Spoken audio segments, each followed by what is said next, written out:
Hey everyone, Glenn Sanford here, founder of eXp Realty and also the host of the International Expansion podcast, where we talk to various agents and leaders around eXp to learn about things that are going on internationally. And today, I'm really excited to talk to Virginia Restrepo. It's a little bit of a tongue twister for me in English, but she's really uh, our regional leader for CALA, helping us grow Central and South America, especially, and has been doing an amazing job. But Virginia, thanks for jumping on. No, thank you, Glenn, for inviting me. It's always fun to be here and talk to everybody about our beautiful region. So maybe you can maybe just tell me a little bit about your journey uh, to to to this role. What pulled you to EXP? What attracted you to EXP? Well, I started in real estate in 2015, so it's going to be 10 years now, anytime. And I started as an independent agent, and then I was in a franchise because EXP wasn't in Chile where I lived.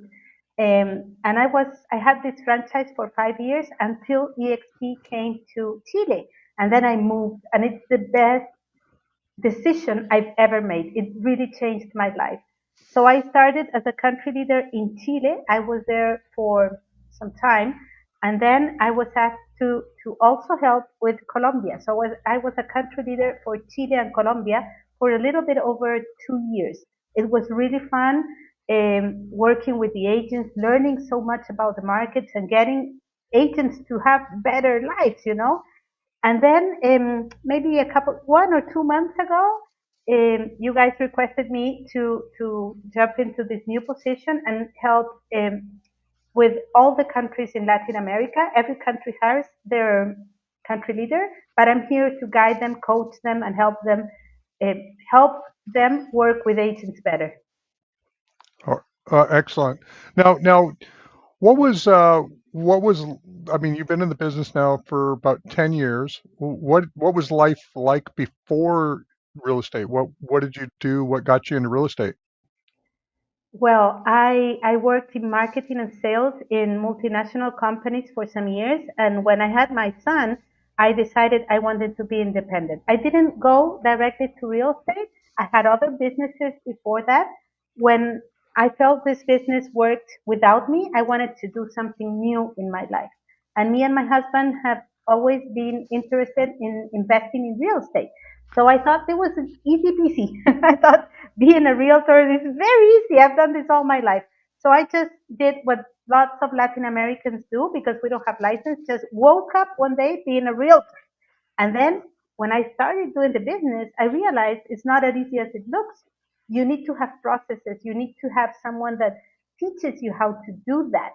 So that's how I got in real estate. And that's how, after that, I jumped into a brand, an American brand, because I thought I need someone to really show me how to do this business. It's not just about selling houses, it's about having processes that can help you have a sustainable and profitable business. Oh, excellent. Now, was there moments from either marketing or some of the other businesses that you did that helped you like do the business today? Of course, of course. Everything that I learned in my previous jobs, uh, this is, I think this business is something that you need to have a very broad knowledge. So if you know about marketing, it helps you a lot. The realtors really, and especially if you lead people, as I did for many years in real estate, uh, need to know about marketing, to know about different ways of selling and how to talk to clients and having strategy. So for me, it was just like a logical step to continue my career in this business, but using everything that I knew from before. So question, somewhat rhetorical, but the question is, do real estate salespeople need to be better salespeople or better marketers? That's a difficult one. I think The world is changing a lot. I think we need to be very good at service. So we need to understand that we are handling the most important part of the money that a family has, you know. So we need to be very good at understanding people. So that makes us very good at sales because you need to understand your client. But then when you have this listing, you also need to understand marketing. So how do I put this? How do I make that everybody knows that this property is being sold and it's in a correct price and they can do a very good investment? So I think it's a little bit of both. Excellent. No, I totally agree. Um, so now, what if, like, let's talk about maybe boots on the ground. So, what's something about, Latin America that looks easy on, say a slide deck, but is actually really hard? Like, is there anything that that is uniquely challenging when as you've been helping EXP expand? Yes, our biggest challenge is that we don't have licenses. So that sounds like doesn't matter, but it's what I told you. So people just wake up being a realtor. So there's lack of professionalism, and many of the agents just make like one or two sales a year, and they don't make enough money. Really, they don't. But they sometimes don't realize that to have a business is not the same, like being auto-employed and having a business. If you want to have a business, you need to invest in yourself. So answering your question, what's the challenge? The challenge is to make realtors in Latin America understand that they need to invest in themselves and in their career so they can really have a sustainable and profitable career. That this is not a hobby, this is a career. No, excellent. Now, no, obviously, every country is different, and but obviously there's some similarities you pointed out. But how do you make sure that you and EXP stay grounded in the local culture while still scaling with the EXP systems? Well, we talk a lot to the agent. So before we decide to go to a country, we really investigate what the country is like, what the business is like in that country, all the legal part, which is lawyers do that, but we talk a lot to the agent. So in every country, we don't use a one size fits everybody. I think that's how you say it, but we don't try, we adapt to every country. We see what that country needs, what the agents need in that country to be able to have their business. But always keeping in mind EXP's vision. That's something that we work so much. Keeping in mind EXP's vision that is changing the life of the agents and making them productive. The agent is the most important part of our business. No, for sure. I mean, that's we refer to ourselves as the most agent-centric real estate brokerage on the planet, which means that every decision we make needs to enhance their business. And if we do, then ultimately it enhances the business of EXP. So it's symbiotic. But I know that that's not a normal concept for a lot of brokerages. That was what I was going to say. I wanted to add that. That's not very normal. Uh, In CALA, it's not normal at all. Most of the smaller companies, let's not even talk about big brands or franchises. The smaller companies, uh, the brokers are the ones that take all the effort, all the responsibility, and all the costs. And everybody thinks like the brokers are making all the money, but when you really look, they are not. And the agents aren't either because it's not centered in them. The splits they get is very small, and most important that happens in all our countries is that these brokers don't really educate their agents, don't help them be independent in the medium and long term because they want them there. If they lose their agents, then they lose their business. So that's something that we solve. We teach, we empower people, we give them the tools, but they don't want to leave us because they know this is the platform. They learn that this is the platform where they can make their business much better. So now, if you were to sort of think about, you know, fast forwarding, say, 3 years from now, what do you see as a thriving CALA region? What does it look like? How many countries? What's generally happening on the ground? Well, I see two things. One is to grow in the countries we are already in. There's so much we can do and that we're doing and that we will change in those countries so we can grow very, very much. And in Latin America, in CALA, there's still many countries where we are not in.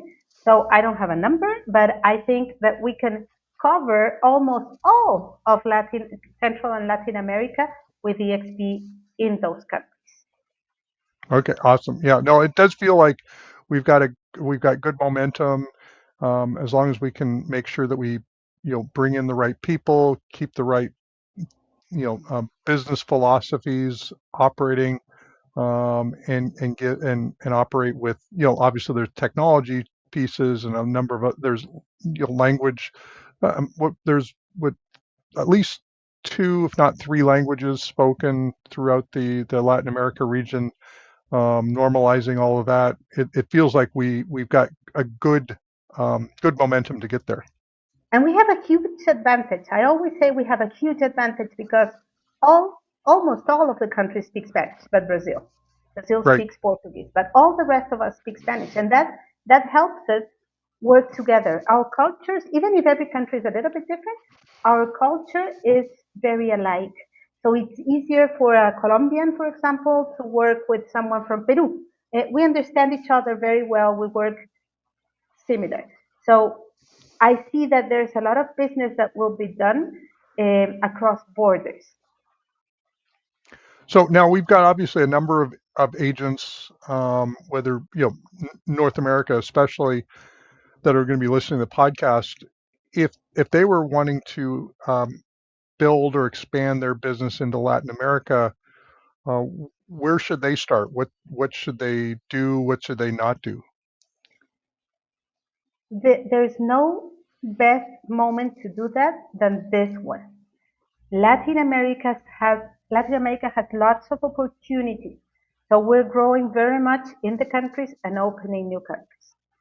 But also, the co-sponsor program is something that will help agents in Latin America expand in the US and the other way around. Agents in the US and Europe that want to expand their organizations to Latin America and have a local agent help their sponsee do their business. So this is the best moment. And also, the clients come and go. So many people in Latin America want to buy properties, invest their money in the US and in Europe. So there is a lot of opportunities to do business crossing borders. And the other way around, Americans in Europe are always thinking in buying properties in some of our countries like Colombia, Panama, Puerto Rico, Dominican Republic, well, many, many countries that we're in.